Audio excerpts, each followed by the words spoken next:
290쪽에 A, B번을 보실 건데요. A, B번, A번을 보실 겁니다. 등기 신청은 임의 신청이 원칙이라서 등기 신청 의무가 없는 것이 원칙이죠. 하지만 아까 임의 신청이 원칙이니까 보존 등기 신청할지 말지는 소유자의 자유의사에 달려있다고 그랬죠. 맞습니까? 네, 소유권 이전 등기도 마찬가지입니다. 원칙은 신청인의 자유의사에 달려있습니다.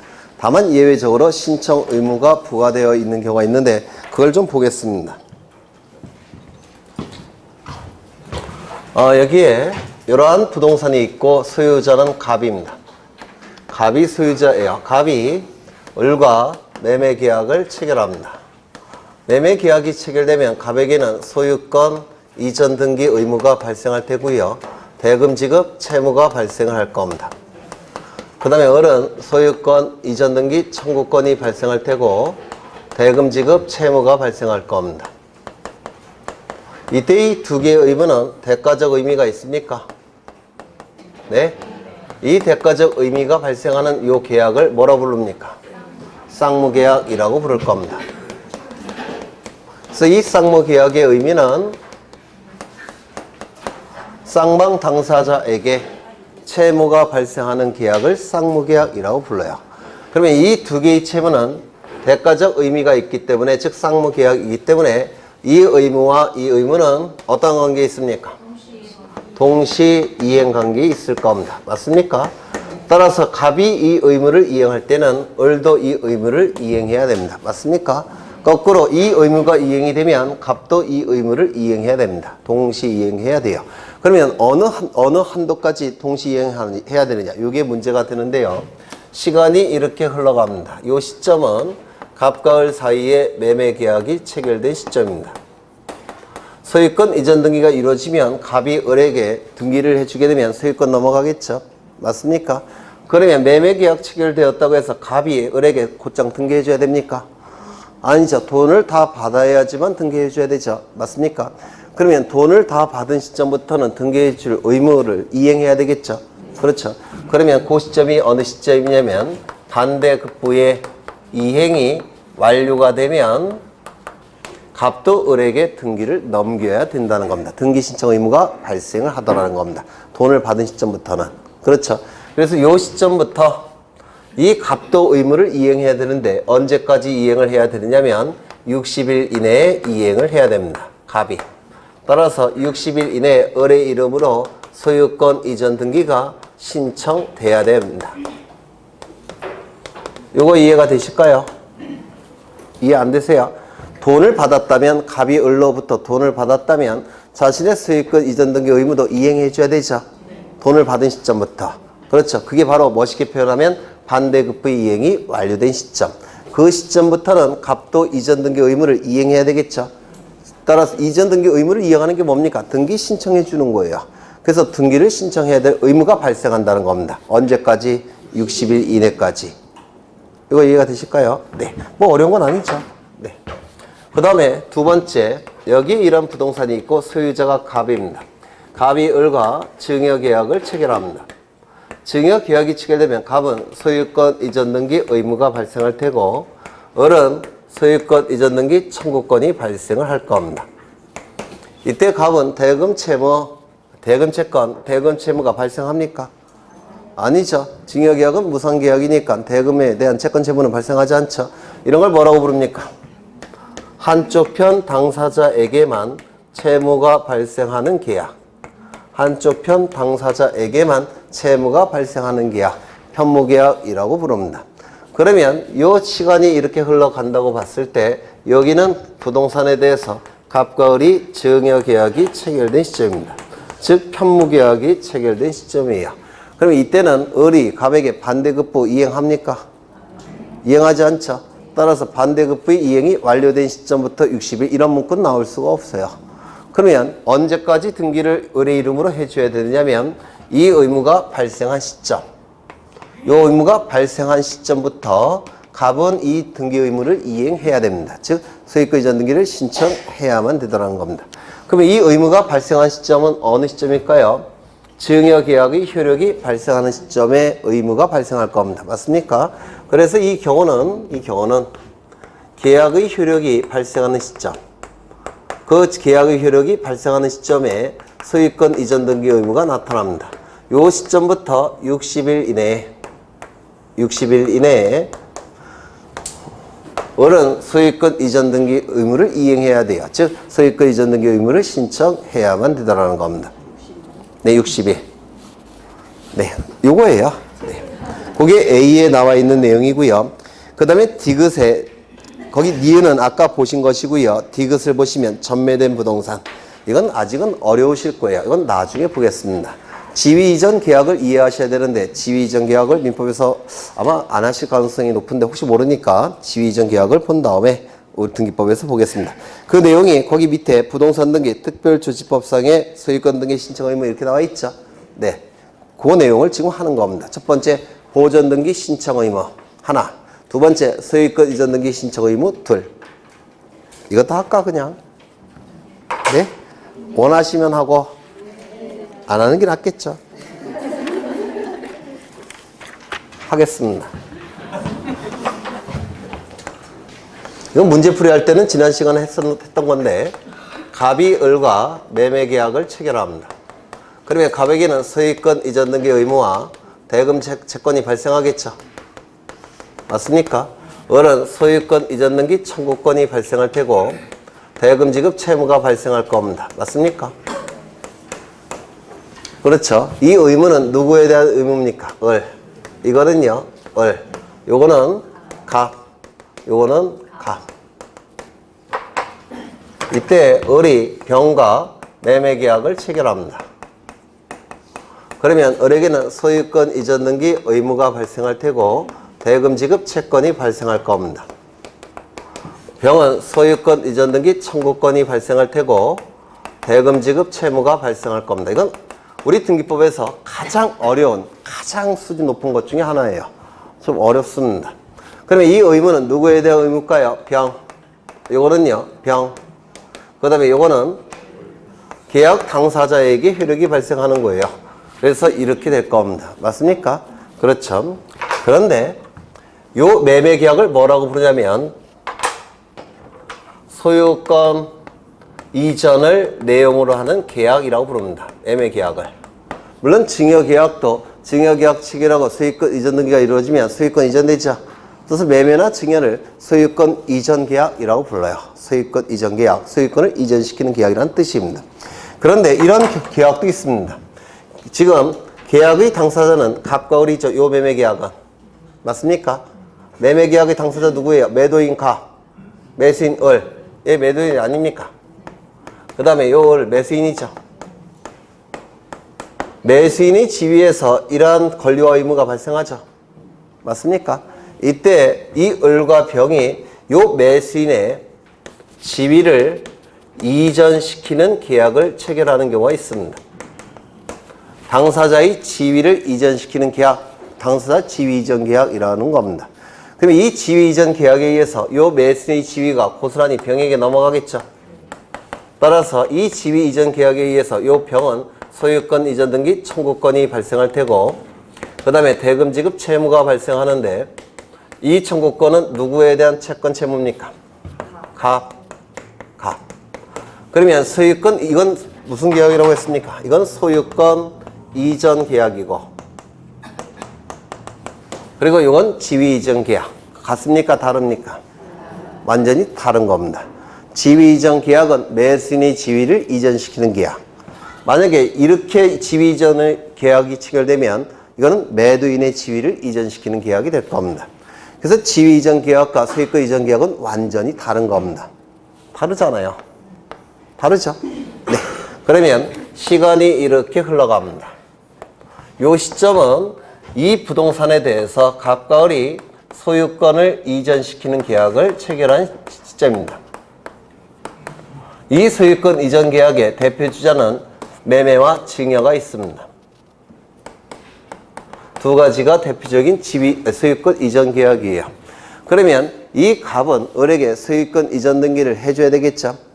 소유권 이전 등기 의무를 이행하는 것이 등기 신청하는 것이죠. 그러면 어느 시점부터 소유권 이전 등기 신청 의무가 나타납니까? 어느 시점부터 등기를 신청해야만 됩니까? 저기 그려놨는데 저쪽에 매매는 언제? 반대급부 이행이 완료된 시점. 증여는요? 계약의 효력이 발생한 시점. 그 시점부터 60일 이내에 갑은 을에게 소유권 이전 등기를 신청해야만 되죠. 맞습니까? 여기는 매매는 반대급부의 이행이 완료되는 시점. 그 다음에 증여는 계약의 효력이 발생하는 시점. 이 시점부터 이제 갑은 을에게 소유권 이전 등기를 신청해야 되죠. 맞습니까? 소유권 이전 등기를 신청해야 된다. 을의 이름으로. 그래요? 안 그래요? 어려우세요? 그럼 언제까지 해야 되느냐? 이때 을이 병가 소유권 이전 계약을 체결하는 경우도 있고 그 다음에 지위 이전 계약을 체결하는 경우도 있습니다. 그러면 병이 나타나기 전까지는 을의 이름으로 등기를 해줘야 됩니다. 그래야지만 중간 생략 등기가 방지가 돼요. 이거 이해가 되실까요? 네. 두 번째,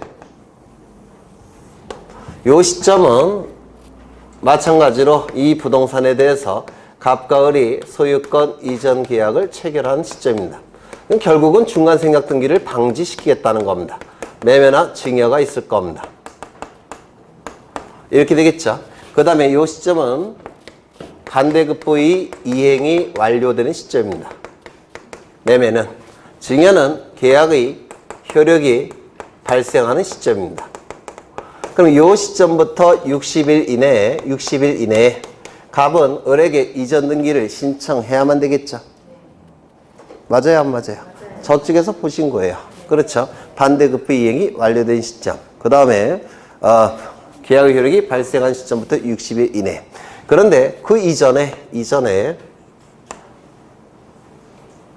요 시점에 을과 병이 소유권 이전 계약을 체결을 했다는 겁니다. 그러면 요 시점부터 소유권 이전 등기를 을의 이름으로 해줘야 되겠습니까? 소유권 이전 등기 신청 의무가 요 시점부터 나타날 여지가 있습니까? 없습니까? 네? 반대급부 이행이 완료가 안 됐는데 갑이 을에게 이전 등기 해줍니까? 안 해줍니까? 안 해주죠. 계약의 효력이 발생하지도 않았는데 갑이 을에게 이전 등기 해줄 수 있습니까? 없을 겁니다. 그렇겠죠. 어느 시점부터 60일 이내에 갑은 을에게 이전 등기를 해줘야 됩니까? 반대급부 이행이 완료된 시점부터 60일 이내에. 그 다음에 계약의 효력이 발생한 날로부터 60일 이내에 을에게 이전 등기를 해줘야 됩니다. 어디 갔어? 네. 소유권 이전 등기를 해줘야 돼요. 누구 이름으로? 을의 이름으로. 그러면 그 이후에 병의 이름으로 소유권 이전 등기하면 되겠죠? 맞습니까? 그렇죠. 하나 더. 여기는 이 부동산에 대해서 갑과 을이 소유권 이전 계약을 체결한 시점입니다. 대표 주자는 매매 아니면 증여가 있을 겁니다.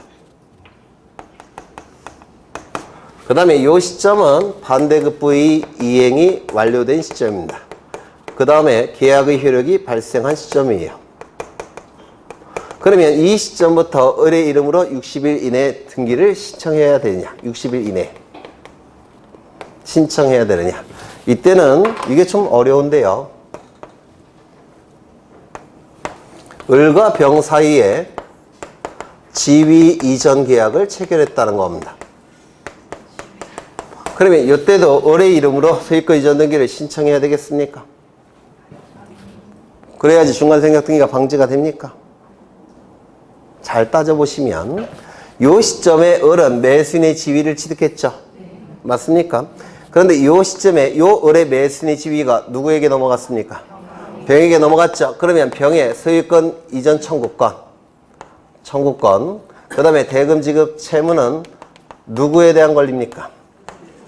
갑. 여기도 갑. 맞습니까? 그러면 을의 이름으로 등기를 할 필요가 있습니까? 없습니까? 이때는 없습니다. 등기 신청 의무가 나타나지 않더라는 겁니다. 왜? 을은 모든 지위를 병에게 넘기고 빠져나간 거예요. 그러면 구태여 을의 이름으로 등기할 필요가 있습니까? 없다는 겁니다. 이때는 중간생략 등기 금지할 필요가 없다는 겁니다. 중간생략 등기라는 말 자체가 나오지 않습니다. 좀 어렵죠? 알듯 말듯 그러시면 돼요. 한 번 듣고 알 수는 없죠. 네, 그게 바로 요 디귿의 전매된 부동산이에요. 유학집할 때 다시 한번 상세하게 보여드릴 거예요. 네, 지금은 지위 이전 계약의 개념만 아시면 돼요. 지위 이전 계약. 그러면 나중에 다 이해가 되십니다. 매수인의 지위를 이전시키는 계약. 그래서 요 매수인이 누가 되는 겁니까? 요 올에서 병이 되는 겁니다. 이게 지위 이전 계약이에요. 그것만 아시면 될 것 같아요. 네. 넘어가겠습니다. 292쪽을 보시면 거민계약서가 나오죠. 이 거민계약서 언제 첨부한다고 했습니까? 첫 번째, 등기 원인이 뭐일 때? 계약일 때. 두 번째, 등기의 목적이 뭐일 때? 소유권 이전 등기를 목적으로 할 때. 세 번째, 부동산에 관하여. 네 번째, 실체관계와 부합하는 등기를 위해서 거민계약서를 첨부한다고 했죠. 그렇다면 계약이 아니라고 한다면 첨부할 필요가 있습니까? 없을 겁니다. 법률 규정에 의한 취득이라든지 아니면 유증은 단독행위죠. 유증으로 인해 권리를 취득할 때는 거민계약서 첨부할 필요가 없습니다. 유증은 단독행위이기 때문에 그래요. 그 다음에 소유권 이전 등기를 신청할 때만 거민계약서 첨부합니다. 그렇다면 소유권 이전에 가등기 신청할 때 거민계약서 첨부할 필요가 있습니까? 없을 겁니다. 그렇죠. 전세권 등기 신청할 때 거민계약서 첨부할 필요가 있습니까? 없을 겁니다. 부동산일 때만 거민계약서를 첨부합니다. 선박 등기, 법인 등기, 공장, 재단, 저당 등기, 임목 등기 이런 등기 신청할 때 거민계약서 첨부하겠습니까? 안 할 겁니다. 실체관계와 부합하는 등기를 위해서 거민계약서를 첨부합니다. 그러면 당연히 실체관계와 부합하는 등기가 이루어진다면 구태여 거민계약서 첨부할 필요가 있습니까? 없을 겁니다. 그렇겠죠? 즉 강공소의 촉탁 등기 거민계약서 첨부하겠습니까? 첨부하지 않을 겁니다. 당사자 중에 하나가 국가나 지방자치단체라고 한다면 거민계약서 첨부하겠습니까? 첨부하지 않을 겁니다. 그래서 그런 것들이 출제가 되는데요. 거기 보시면 거민계약서 나와 있고요. 거기 요건은 2개가 아니라 4개예요. 요 4개의 부동산 실체관계와 부합하는 등기 그것까지 같이 기억하십니다. 그 다음에 거기 거민을 유하는 경우에서 첫째 줄 보시면 판결서 있습니까? 판결서 동그라미 치시고 꼭 기억하셔야 되는데요. 이 등기원인 증서가 판결서일지라도 등기원인 증서가 계약서가 아닌 판결서일지라도 4가지 요건에 해당이 된다면 거민계약서 첨부해야 됩니다. 이때 거민계약서는 계약서에 거민을 찍는 게 아니라 판결서에 거민을 찍는 겁니다. 판결서에 거민을 찍어서 첨부해야 됩니다. 그러면 등기원인 증서가 판결서일 때 구태여 거민계약서를 첨부할 필요가 있느냐? 있습니다. 이유는요. 판결은 법원의 판단이죠. 맞습니까? 법원은 사법부예요. 거민은 행정부의 고유한 판단 영역입니다. 그런데 행정부의 고유한 판단 영역인 거민을 사법부의 판결서 갖고 신청할 때 거민을 찍을 필요가 없다고 한다면 결국은 사법부가 행정부의 판단을 대신한 결과가 돼버립니다. 이건 상권분립에 반하게 돼요. 그래서 법원의 판단이 판결서일지라도 이건 고유한 행정부의 판단 영역이라서 판결서에 거민을 찍어야 됩니다. 언제? 이 경우에는. 기억하셔야 돼요. 네, 판결서일지라도 거민을 찍습니다. 그 다음에 아래 표가 나와 있는데요. 소유권 이전 등기를 목적으로 할 때만 거민을 찍는다고 그랬죠. 소유권 이전 등기가 아닐 때는 거민을 찍을 필요가 없을 겁니다. 2번 계약이 아닌 경우 거민을 찍겠습니까? 공매, 상소, 취득시효, 수용 이건 법률 규정이죠. 거민을 찍을 필요가 없을 겁니다. 계약의 일방 당사자가 국가나 지방자치단체라고 한다면 실체관계와 부합하는 등기를 위해서 제출해야 되는 거민계약서를 첨부할 필요가 있습니까? 없을 겁니다. 토지거래 허가 부동산 거래 신고 이때도 거민을 받지 그 위에 가등기를 신청하는 경우 이 거민은 등기의 목적이 소유권 이전 등기를 목적으로 할 때만 거민계약서를 첨부하는 겁니다. 소유권 이전 등기가 아닐 때는 거민계약서 첨부하지 않아요. 소유권 이전의 가등기는 소유권 이전 등기가 아니죠. 거민계약서 첨부하지 않을 겁니다. 토지거래 허가 부동산 거래 신고 주택거래 신고가 이루어진 경우 이거는 왜 첨부하지 않느냐면 이 거민권자와 이 허가권자 그 다음에 신고필증 교부권자는 일치합니다. 따라서 허가 여부를 결정할 때 신고필증 교부 여부를 결정할 때 거민도 같이 판단합니다. 따라서 허가가 났다면 신고필증이 교부가 됐다면 별도의 검인계약서 필요 없습니다. 왜? 검인권자와 허가권자, 신고필증 교부권자는 일치하기 때문에 그렇습니다. 요거 이해가 되시나요? 네. 그 다음에 거기 검인 절차를 보시는데 검인 절차 A에 이 검인 신청권자 암기 되셔야 되고요. 맨 밑에 보시면 중개업자라고 표현되어 있죠. 중개사가 아니라 중개업자예요. 그 다음에 오른쪽을 보시면 C의 첫째 줄 보시면 형식적 요건의 구비 여부만을 확인하여 라는 표현이 있으니까 이걸 기억하셔야 됩니다. 그래서 이 검인 여부를 판단할 때는 형식적 심사합니다. 즉 첨부된 서류를 가지고 판단합니다. 실질적 심사가 아니라 형식적 심사라는 거 이것도 꼭 기억해 두십니다. 매매 목록 거래가액 등기는 지난번에 했으니까 이번엔 좀 쉬고요. 나중에 이어서 또 하겠습니다. 그 다음에 어디를 보시냐면 구분 건물과 대지 사용권 이거는 지지난 시간에 했던 것 같고요. 어디를 보시냐면 296쪽을 보십니다.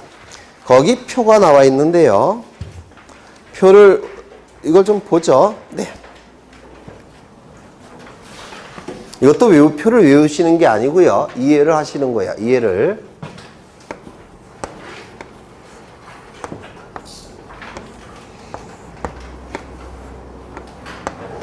하시면 돼요. 여기는 자이 아파트 1001동 건물이 될 테고요. 101호, 202호, 303호쯤 될 겁니다. 그 다음에 이 구분 건물 소유자는 뭐도 가지고 있어야 된다고요? 대지 사용권을 가지고 있어야 된다고 했죠. 대지 사용권일 때는 이 대지 사용권, 소유권, 지상권, 전세권, 임차권이 있죠. 그러면 토지 소유권, 토지 지상권, 토지 전세권, 토지 임차권이라는 대지 사용권은 어느 등기부에 기록을 해야 된다고 했습니까? 토지 등기부에 기록한다고 했죠. 맞습니까? 그런데 이 대지 사용권이 건물 등기부, 표제부, 하단부에 기록이 된다면 대지 사용권이라는 이름은 이제 버리고 용어가 뭐로 바뀐다고 했습니까? 대지권으로 바뀐다고 했죠. 대지권으로 바뀌게 되면 이 표제부 그쪽은 건물 등기부로서의 기능을 수행하는 부분과 토지 등기부로서의 기능을 수행하는 부분으로 나눠진다고 했죠. 이거 혹시 기억이 나십니까? 네. 그러면 갑이 여기 대지권도 있고요. 요 등기부를 보시면 1001동 표제부가 있고 101호 표제부 갑구 을구가 있고 그 다음에 쭉 가서 303호 표제부 갑구 을구가 있다고 그랬죠. 표제부는 상단부 하단부로 나눠진다고 그랬죠. 요 하단부에 기록하는 등기가 뭐라고요? 대지권 등기. 맞습니까? 여기에 기록이 돼버리면 이 부분은 건물 등기부의 기능을 수행했고 그 다음에 요 부분은 토지 등기부의 기능을 수행했다고 했죠. 그래서 이 건물 등기부가 토지 등기부와 건물 등기부의 기능 두 개를 다 수행한다고 했는데 기억나십니까? 기억나셔요? 네. 그렇다면 대지권도 갑이 가지고 있을 겁니다. 9분의 1을. 지금 여기에 기록된 걸 얘기하는 겁니다. 이때 갑은 303호를 을에게 소유권 이전 등기를 하고 요 대지권은 자신이 가지고 있을 수 있습니까? 이 대지권의 일체성이라고 해서 건물이 넘어갈 때는 토지도 같이 넘어가는 겁니다. 여기 보시면 갑에서 을로 소유권 이전 등기가 되면 요 하얀색은 건물 등기부의 기능을 수행하죠. 그 다음에 이 붉은색은 토지 등기부의 기능을 수행한다고 했죠. 그래서 건물과 토지가 같이 넘어가는 거죠. 그렇다면 갑은 대지권을 자신이 가지고 있으면서 이 303호만 을에게 소유권 이전 등기할 수 있습니까? 없습니까? 당연히 불가능합니다. 이거 이해가 되실까요? 그러면 이 대지권은 자신이 가지고 있으면서 303호만 을에게 소유권 이전에 가등기를 해줄 수 있을까요? 없을까요? 이 가등기가 이루어졌다는 얘기는 조만간 무슨 등기가 이루어진다는 뜻이에요. 본등기가. 따라서 이게 안 되니까 이것도 안 되는 겁니다. 그렇지 않습니까? 그래서 303호만 을에게 소유권 이전에 가등기 해줄 수 있습니까? 없습니까? 없어요. 당연히. 그렇죠. 그러면 303호만 을에게 저당권 등기를 해줄 수 있을까요? 저당권자는 피담보 채권이 변제기에 변제되지 않으면 경매 절차로 넘기자. 그리고 경락인에게 소유권 이전 등기 되겠죠. 저당권 등기는 나중에 경락인에게 소유권 이전 등기가 된다는 뜻이에요. 그럼 요게 안 되니까 요거는 됩니까? 안 됩니까? 안 된다는 뜻입니다. 요거 이해가 되실까요? 그러면 세지권을 자신이 가지고 있으면서 303호만 갑은 을에게 처분 제한 등기를 해줄 수가 있느냐. 가압류 가처분 등기. 이것도 가압류의 경우에는 아까 강제집행 어떻게 한다고 했죠? 강제경매 절차로 넘긴다고 그랬죠? 그럼 경락인이 소유권 취득하죠? 그러면 경락 대금으로부터 배당받는 거 아닙니까? 그래서 이 가압류 등기는 경락인 명의로 소유권 이전 등기가 되는 걸 전제로 하는 거예요. 안 된다고 했죠? 따라서 처분 제한 등기 됩니까? 안 됩니다. 가처분 등기도 마찬가지입니다. 가처분 등기 강제집행 아까 어떻게 한다고 했죠? 이건 경매 절차로 넘기는 게 아니라 채권자가 뺏어간다고 했죠? 채권자의 이름으로 소유권 이전 등기가 되는 거예요. 그러면 소유권 이전 등기가 안 되니까 가처분 등기 되겠습니까? 안 될 겁니다. 그래서 303호만 을에게 소유권 이전의 가등기, 소유권 이전 등기, 소유권 이전의 가등기, 저당권 등기, 경매 개시 아니 처분 제한 등기 다 안 되는 겁니다. 이건 공통점이 뭐예요? 결국은 다 소유권 이전 등기가 되는 것들입니다. 이거 이해가 되실까요? 되셔요? 안 되셔요? 되셔요? 될 듯 말 듯? 이 구분 건물 소유권과 대지권은 항상 같은 사람에게 넘어가야 돼요. 이걸 대지권의 일체성이라고 얘기합니다. 그러면 소유자가 달라질 가능성이 있다면 이런 등기는 허용될 수가 없다는 겁니다. 이것도 소유자가 달라질 가능성이 있습니다. 본등기가 이루어지면 소유자 달라지죠. 따라서 이것도 이 등기의 전제가 되는 등기니까 안 된다는 겁니다. 이게 안 되는 것처럼 이게 또 안 돼요. 이것도 소유자가 달라질 수 있기 때문에 안 된다는 겁니다. 이것도 소유자가 달라질 수가 있기 때문에 안 된다는 거예요. 어려우세요? 안 어려워야 되는데. 두 번째, 이것이 이해하기 싫으시면 표를 외우시던지. 을에게 전세권 등기 해줄 수 있을까요? 소유자가 달라져야 안 달라져요? 네? 안 달라지죠. 소유권은 누가 갖고 있습니까? 가. 그렇죠. 그렇죠. 그 다음에 대지권 누가 갖고 있습니까? 가. 안 달라집니다. 이건 가능해요. 이거 임차권 등기는 되겠습니까? 당연히 될 겁니다. 소유자가 달라지지 않기 때문에 그래요. 그러면 요거 지상권 등기는 되겠습니까? 아니, 건물에 무슨 지상권 등기가 돼요? 지상권 할 때 지는 땅 짓자 아닌가요? 이건 건물 지금 303호 얘기하는 거죠. 지역권 등기 되겠습니까? 당연히 안 될 겁니다. 그건 토지에 대해서만 하는 거니까. 이거 되셨을까요? 두 번째, 303호를 갑이 가지고 있으면서 요 대지권만 을에게 소유권 이전 등기 해줄 수 있습니까?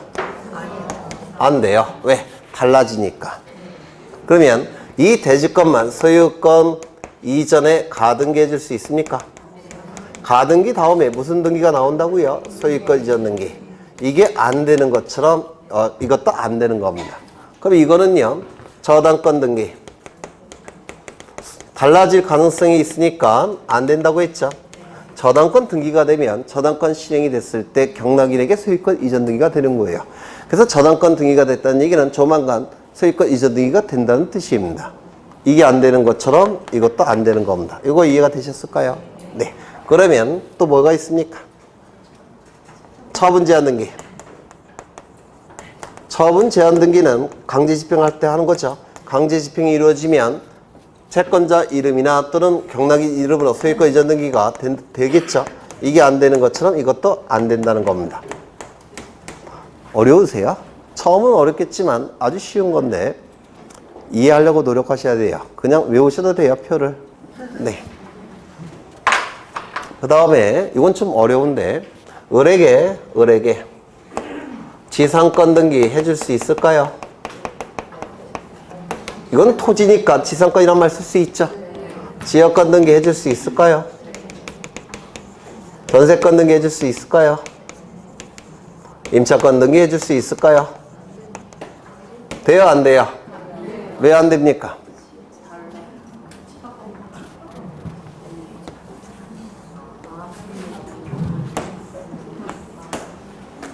지분에 대한 용의권 설정이 가능합니까? 안 됩니까? 안 돼요. 지분에 대해서는 용의권 설정이 허용되지 않습니다. 따라서 안 되는 겁니다. 이건 일체성의 문제가 아니라 지분이기 때문에 안 됩니다. 그럼 이거는 될까요? 안 될까요? 지분이 아니라 101호 소유자부터 303호 소유자 9명의 구분 소유권자가 을에게 이러한 등기는 해줄 수 있겠습니까? 이건 지분이 아니죠. 따라서 이거는 허용이 되는 겁니다. 그래서 이게 출제된 적도 있어요. 이것이 출제가 된 적도 있고. 근데 이거 다 민법 지식이에요. 지금 알듯 말듯 하죠? 그러면 돼요. 4월달이니까. 어차피 나중에 문제 풀이할 때 반복이 되면 되니까 이걸 기억하시면 표를 외우실 필요가 없어요. 네, 민법 지식입니다. 요게. 네. 그 다음에 어디를 보시냐면 상속으로 인한 소유권 이전 등기 요것 좀 보겠습니다. 이건 예전에 했으니까 했죠? 뭐라고요? 이걸 해버리면 다른 걸 못해요. 그래서 이건 2월 달에 했으니까 이번엔 좀 쉬고 대신 유학집 할 때는 다 할 겁니다.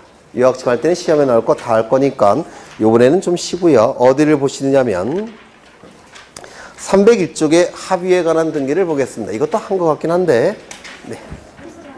했다고요? 해도 또 할 거예요. 이 공유지분, 합의지분이 한 거 맞아요. 제가 기억이 나요. 다른 학원에서는 안 했는데 여기서 했던 것 같아요.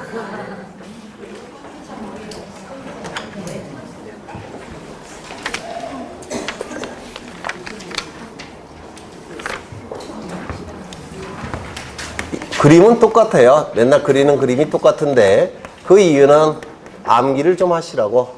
이 가불병이 이 부동산을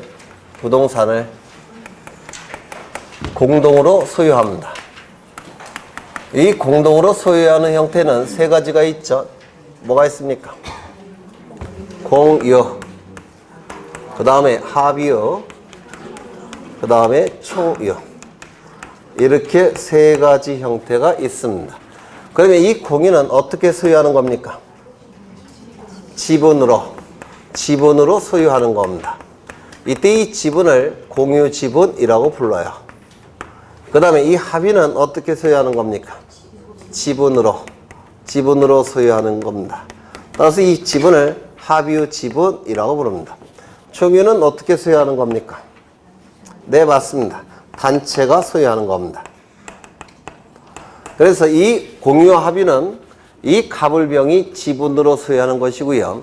총유는 가불병이 권리 능력 없는 사단이라는 단체를 만들어서 그 단체가 소유하는 형태가 총유예요. 권리 능력 없는 사단은 지난 시간에 설명드렸죠?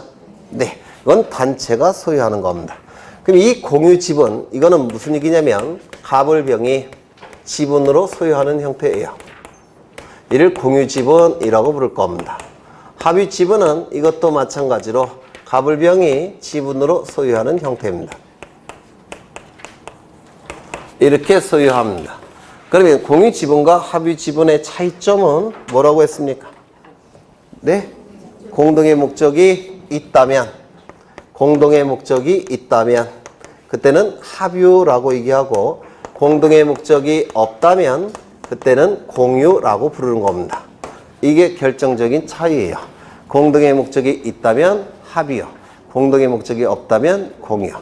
그러면 이 공유 지분은 가불병 사이에 공동의 목적이 없으니까 자신의 지분을 다른 자에게 처분하는 데 있어서 자유롭습니다. 이를 지분의 처분 자유의 원칙 이렇게 얘기하죠. 네, 지분의 처분은 자유롭습니다. 이 지분의 개념은 제가 말씀드렸죠. 이렇게 똑같이 나눠 가는 거라고 했죠. 모든 점들을. 맞습니까? 이 부동산은 더 이상 쪼갤 수 없는 가장 작은 점으로 구성되어 있고 이 점은 확대해보면 이렇게 나눠 갖는 게 지분이라고 하지 않았습니까? 따라서 지분은 부동산 전부의 효력이 있는 겁니다. 이때 요 갑의 위치에 누가 들어가면 됩니까? A가. 그래서 이 지분의 처분은 자유롭다고 말씀을 드렸어요. 그렇죠. 그런데 이때 합의 지분도 자유롭게 처분할 수 있습니까? 네? 이건 안 된다고 그랬죠? 왜요? 공동의 목적이 깨지기 때문에 그렇습니다. 따라서 이 합의 지분은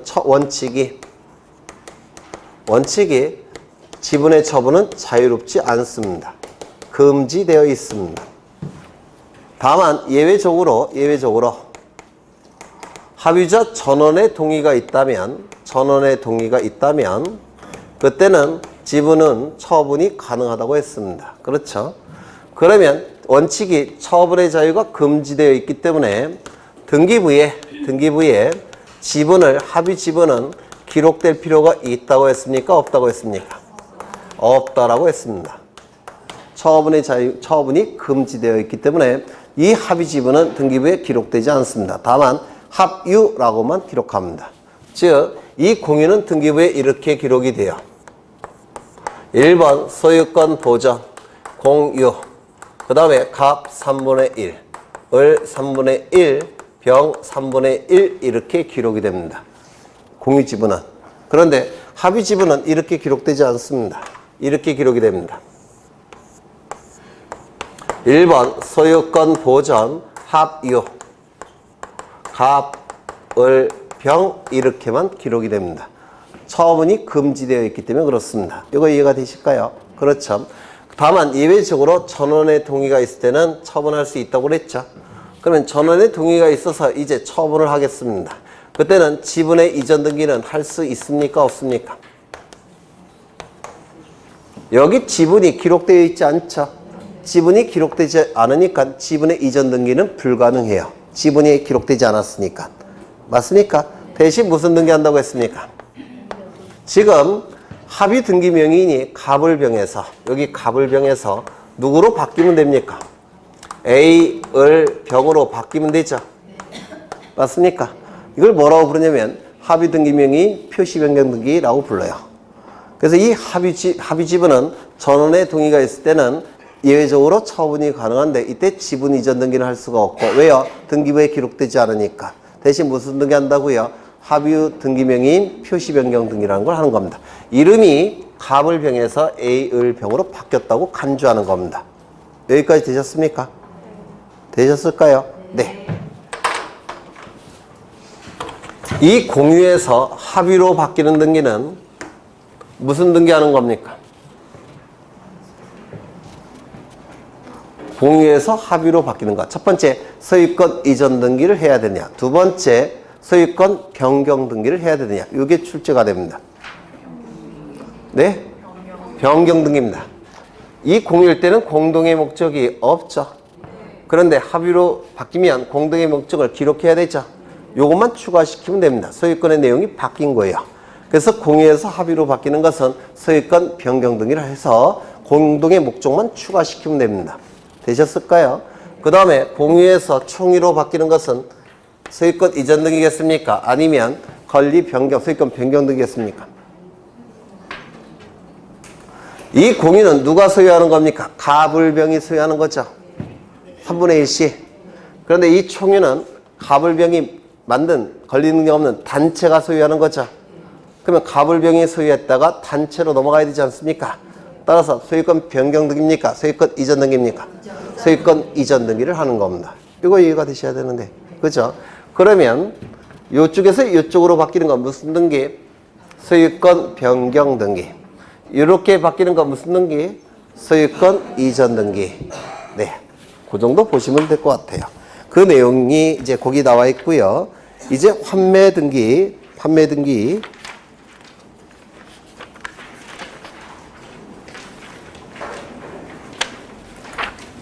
판매 등기도 예전에 했으니까 넘어가겠습니다. 이번에는. 그 다음에 수용으로 인한 등기. 이거는 좀 어려우니까 수용으로 인한 등기는 좀 보겠습니다.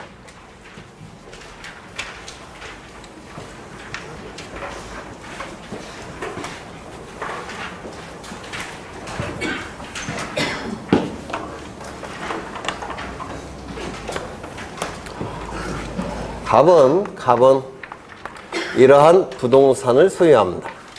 갑은 이러한 부동산을 소유하는데요. 을이라는 사업 시행자가, 사업을 시행하는 자가, 이때 이 사업은 공공사업을 얘기해요. 공공사업.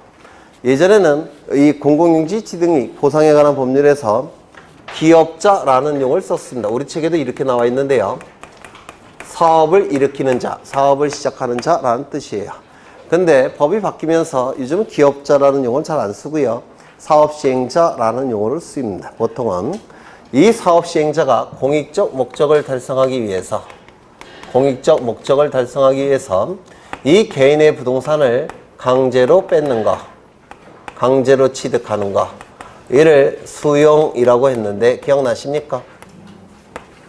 이게 수용의 개념이에요. 사업시행자가 공익적 목적을 달성하기 위해서 개인의 부동산을 강제로 취득하는 것, 이를 수용이라고 얘기합니다. 이 공익적 사업, 공공사업 예를 든다면 여기에 강제로 뺏어서 대법원 청사를 짓고자 합니다. 대법원 청사를 짓고자 해요. 그런데 문제는 이 부동산에 대해서 A가 지상권이나 전세권이나 임차권이나 저당권 등기를 가지고 있다고 한다면 이 A가 을보다 선순위자죠. 따라서 대법원 청사 지을 수 있습니까? 없습니까? 없어요. 그렇죠. 그러면 이걸 소멸시켜야지만 공익적 목적을 달성할 수 있겠습니까? 이걸 소멸시키는 방법이 뭐냐면 이 수용을 원시취득으로 논리를 구성한다면 이걸 소멸시킬 수가 있습니다. 권리를 취득하는 방법은 민법에서 하셨겠지만 승계취득이라는 것도 있고요. 원시취득이라는 것도 있습니다. 이렇게 둘로 나눠져요. 여기서 승계취득은 이을승자에 이을계자를 써서 전 소유자로부터 이어받아서 취득하는 걸 승계취득이라고 부릅니다. 원시취득은 근원 원자에 시작할 시자를 써서 맨 처음에 취득하는 것을 원시취득이라고 불러요. 맨 처음에 취득하는 것으로 간주하기 때문에 깨끗한 부동산을 취득하는 겁니다. 승계취득은 전 소유자로부터 이어받아서 취득하기 때문에 전 소유자가 갖고 있는 권리만큼만 취득합니다. 이걸 뭐라고 하냐면 하자를 승계한다 라고 불러요. 이건 하자가 승계가 되고 이건 하자가 승계되지 않습니다. 예를 든다면 여기에 이러한 부동산이 있고 소유자가 갑입니다. 갑이 을에게 저당권을 만들어 줍니다. 그래서 을은 저당권 등기를 갖춘 상태예요. 이때 이 갑이 을에게 병에게 소유권을 넘겨줍니다. 소유권을 이전시킵니다. 그러면 이 병은 소유권을 취득할 텐데요. 승계취득으로 논리를 구성하게 되면 하자가 승계가 돼요. 즉 전 소유자가 갖는 권리만 취득합니다. 권리만큼만. 그러면 전 소유자는 저당권에 의해서 제한을 받는 소유권을 가지고 있죠. 그럼 이걸 승계취득으로 논리를 구성하면 저당권에 의해서 제한을 받는 소유권을 취득하는 겁니다. 그런데 원시취득으로 논리를 구성한다면 맨 처음에 취득하는 것으로 보니까 이 저당권은 어떻게 됩니까? 소멸이 돼버립니다. 이러한 차이점이 있어요. 원시취득과 승계취득은. 그러면 이 권리를 소멸시켜야지만 공익적 목적을 달성할 수가 있기 때문에 이 수역은 승계취득으로 논리를 구성할 수가 없습니다. 원시취득으로 논리를 구성해야 돼요. 물론 이 취득하는 시점은 어느 시점에 취득합니까? 187조에 의해서 수용기일날 취득할 겁니다. 되셨습니까? 원시취득으로 논리를 구성하게 되면 이 수용으로 인해서 등기를 갖춰야 되겠죠. 등기를 갖추게 될 겁니다. 그럼 이 등기가 이루어짐으로 인해서 이익이 발생한 자는 누굽니까? 사업시행자가 되겠죠. 불이익이 발생한 자가 있을까요? 없을까요? 없습니다. 왜? 맨 처음으로 취득하는 거니까. 맨 처음으로 취득하니까 원시취득으로 논리를 구성한다면 등기 문제가 존재할 수가 없습니다. 맞습니까? 따라서 이 등기는 을이 등기소에 가서 단독으로 신청하는 겁니다. 수용으로 인한 등기는 단독 신청이에요. 원시취득으로 논리를 구성하기 때문에 그렇습니다. 요거 이해가 되실까요? 되셨죠? 그러면 이제 등기가 신청이 될 텐데 이 부동산이 등기부가 없다면 그냥 보존 등기를 신청하면 됩니다. 누구 명의로? 을의 이름으로. 아까 수용에 의해서 소유권 취득을 증명하는 자는 보존 등기 신청할 수 있다고 그랬죠? 거기에 해당되는 거예요. 등기부가 없다면 보존 등기 신청하면 됩니다. 되셨죠? 두 번째, 등기부가 있는 경우. 등기부가 있는 경우에는 등기부에 기록된 모든 등기를 말소해야 됩니다. 말소 등기를 하고 등기부를 폐쇄합니다. 폐쇄해서 창고에 집어넣습니다. 그리고 새롭게 보존 등기를 해야 됩니다. 누구의 이름으로? 을의 이름으로. 그렇죠. 기존의 등기를 다 말소 등기한 다음에 등기부를 폐쇄하고 창고에 집어넣은 다음에 원시 취득이니까 새롭게 보존 등기를 해야 돼요. 그런데 이런 식으로 하게 되면 비용이 너무 많이 듭니다.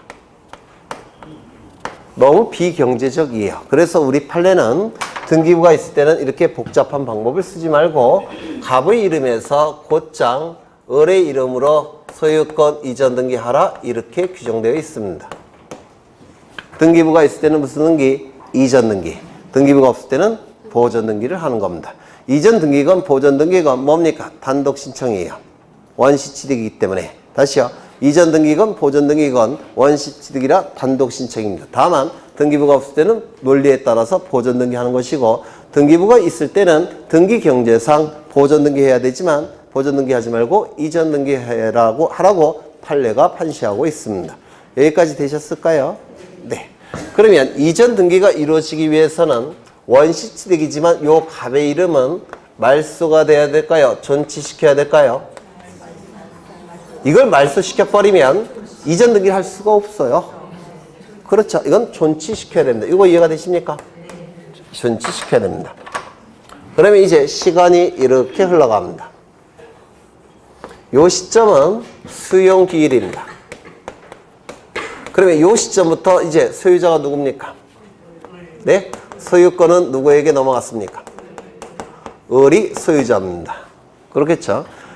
그 다음에 수용에 의해서 을의 이름으로 소유권 이전 등기가 되는 시점은 요 시점이에요. 그러면 요 시점부터 요 시점까지 소유권의 등기 명의인은 누가 갖고 있습니까? 네? 을 이름으로 등기가 되는 시점은 요 시점이죠. 그 이전까지는 누구 명의로 등기가 되어 있습니까? 갑의 이름으로 등기가 되어 있을 겁니다. 맞습니까? 그러면 갑은 소유권이 없는 자죠. 소유권은 을에게 넘어갔으니까. 하지만 등기 명의는 자신이 갖고 있죠. 그러면 여러분이 갑이라고 한다면 돈이 필요하면 병에게 요 시점에 각종 등기를 해주고 돈을 받을 수도 있겠습니까? 맞습니까? 그렇죠. 이 각종 등기는 소유권에 관한 등기일 수도 있고 소유권 이외의 권리에 관한 등기일 수도 있을 겁니다. 그러면 이 등기는 어떻게 해야 될까요? 부동산 사기 아닙니까? 무권리자의 처분행위 아닙니까? 이거 어떻게 해야 됩니까? 등기관이 발견했다면 직권으로 말소해야 됩니다. 그렇지 않겠습니까? 갑은 소유권이 없는 자예요. 등기 명의만 갖고 있죠. 따라서 갑이 해준 등기는 효력이 인정될 수가 없습니다. 직권 말소해야 됩니다. 그래야지만 공익적 목적을 달성할 수가 있어요. 이거 이해가 되실까요? 네. 그 다음에 그 이전에 요 시점에 수용 기일을 기준으로 하는 겁니다.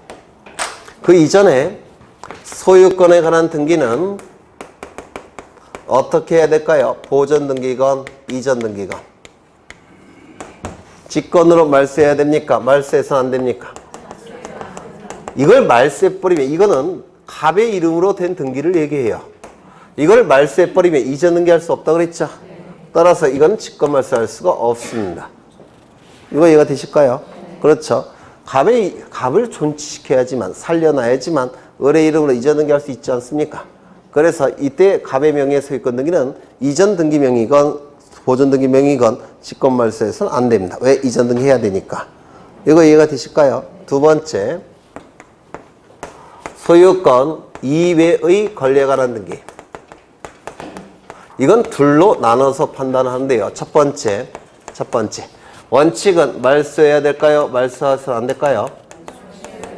왜요? 네, 맞습니다. 원시 취득이라서.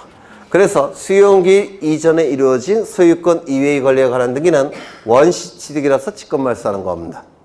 수용기 이후에 이루어진 소유권 이외의 권리에 관한 등기는 왜 말소하는 겁니까? 무권리자의 처분행위라서 말소하는 겁니다. 보통 이 책에서 이런 걸 설명을 안 하는데요. 소유권 이외의 권리에 관한 등기는 수용기 이전의 것은 원시 취득이라서 이유는 무권리자의 처분행위라서 그래서 직권 말소는 똑같지만 근거는 다릅니다. 두 번째, 이게 시험에 잘 나오는데요. 두 가지는 직권으로 말소하지 않습니다. 첫 번째, 토지수용위원회에서 재판과 유사한 결정으로서 재결이라고 부릅니다. 재판과 유사한 결정으로서 존속을 인정한 권리에 관한 등기, 존속을 인정한 권리에 관한 등기는 직권으로 말소하지 않습니다. 왜냐하면 이 수용 절차를 주관하는 국가기관은 토지수용위원회예요. 토지수용위원회에서 재판과 유사한 결정으로 존속을 인정했습니다. 그걸 무시하고 등기관이 말소할 수 있겠습니까? 당연히 없겠죠. 네. 두 번째, 수용되는 토지를 위해 존재하는, 토지 위에 존재하는 지역권 등기도 직권으로 말소할 수가 없습니다.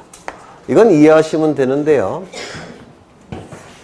여기 두 필지 토지가 존재합니다. 여기는 99번지, 여기는 100번지, 여기는 도로. 여기는 A 소유, 여기는 갑 소유. 그런데 A가 갑에게 통행 지역권을 설정해 줬습니다. 그래서 갑은 여기를 통행할 수 있는 권리가 있습니다. 통행 지역권. 이때 을이라는 사업 시행자가 요 100번지 토지를 대법원 청사를 짓기 위해서 수용하고자 합니다. 그래서 사업 시행자가 대법원 청사를 지었습니다. 그러면 이 대법관님들도 여기를 통행할 수 있어야 되죠. 그러면 이거 말소시켜야 될까요? 존치시켜야 될까요? 존치시켜야 되죠.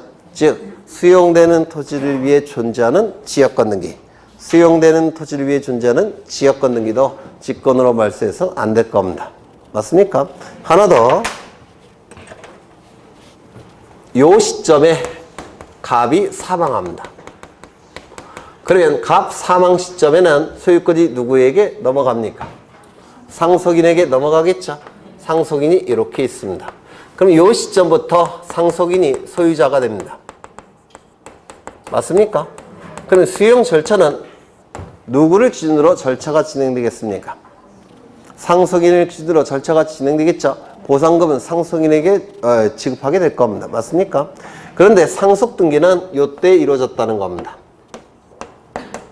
상속으로 인한 소유권 이전 등기는 이때 이루어졌습니다. 그러면 이 등기는 굳이 직권으로 말소할 필요가 있습니까? 네? 이게 수용 절차가 진행되는 데 있어서 이게 방해가 됩니까? 또한 이 등기는 무권리자의 처분행위로 인한 등기입니까? 그것도 아니죠. 따라서 이거는 직권으로 말소하지 않습니다. 즉 수용기일 이전의 사망을 원인으로 한 수용기일 이후의 상속 등기는 직권으로 말소할 필요가 없습니다. 이건 무권리자의 처분행위가 아니에요.